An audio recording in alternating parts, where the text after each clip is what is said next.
The next question has probably been bothering you ever since very early on in the previous lecture.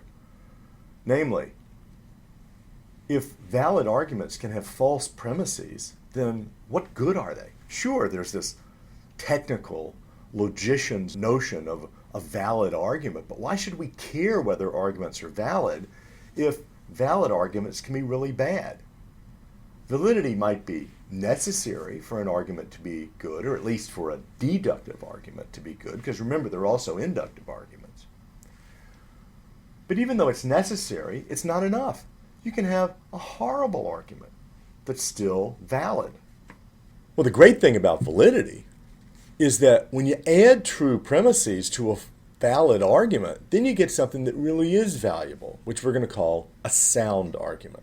Because if you know that the premises are true, and you also know that it's not possible for the premises to be true and the conclusion false, then you know the conclusion must be true. So in a sound argument, the conclusion has to be true. And that is what makes it valuable. Because if we can get a deductive argument to be sound, then you really got something. What you've got is a true conclusion. Officially then, a sound argument is one where the premises are true and the argument is valid. And we've got the same combinations of truth and falsity as possibilities that we had in valid arguments. You can have both premises and conclusion are true, and then if it's valid, the argument's sound, and if it's not valid, it's not. Or you can have the premises are true and the conclusion's false, and then it can't be valid, but if it's invalid, it's not sound. Or you can have the premises are false and the conclusion's true, and then if it's valid, it's not sound, and if it's invalid, it's not sound. Or you can have both the premises and the conclusion are false, and then it's not going to be sound whether it's valid or not. So the only combination where it's sound is when the premises are true and the argument is valid, and in that case, you know that the conclusion is true. What about lack of soundness?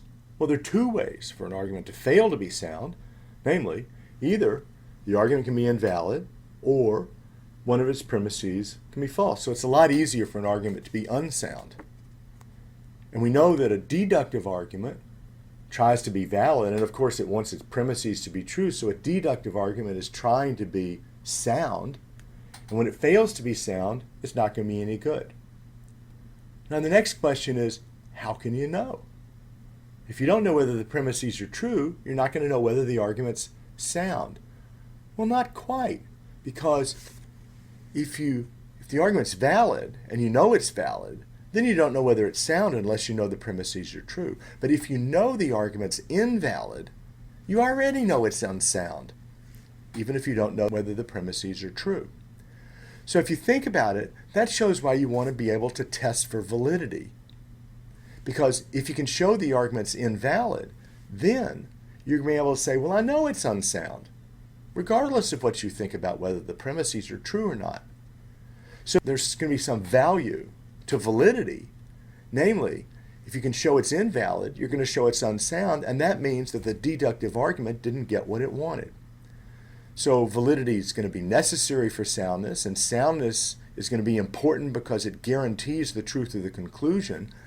And then validity derives its value from the fact that if it's not valid, it's not sound. Okay, now there's a lot more to say about validity, and we'll say a lot more about validity when we get to formal logic in the second part of this course. But for now, we're just going to stick with this pretty intuitive notion of validity and see how we can use this notion of validity to reconstruct arguments.